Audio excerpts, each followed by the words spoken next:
Man koba ka-12 nyarioskeun nyaksianana guru-guru sareng wali kana kaluhuran martabatna Sidi Abdul Qadir.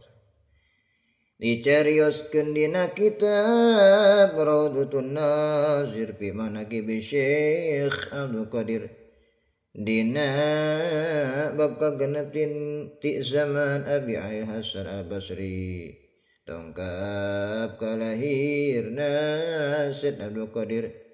Henteu aya hiji alim anu muruk agama Islam angin pada nyarioskeun kabingaan bakal dohirna Syekh Abdul Qadir.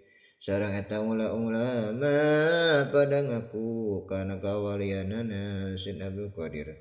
Sareng ulama-ulama nyarioskeun Syekh Abdul Qadir bakal ngembarkeun nyedam pasampeyanana bakal nincak kana pundakna wali.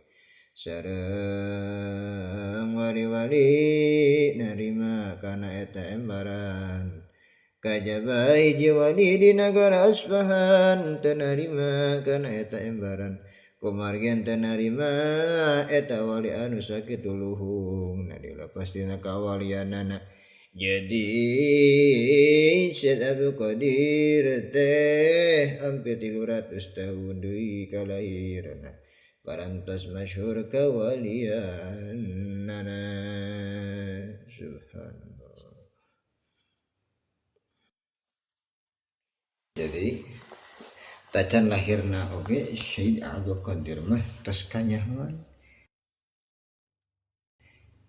Tos aya prediksi para wali, para ulama bahwa bakal aya wali anu luhung martabatna darajatna hareupeun Allah Subhanahu wa taala jeung dohir di kalangan manusia nyata Sultan Aulia Syekh Abdul Qadir 300 tahun dulu kabayang luar biasa.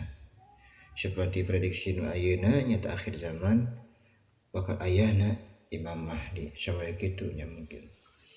Luar biasa subhanallah. Coba lamun urang mah boro-boro tos lahirna oge hare-hare we tetangga paling dulu anu bener-bener dari karongkap teh luar biasana ieu sejarah Syekh Abdul Qadir.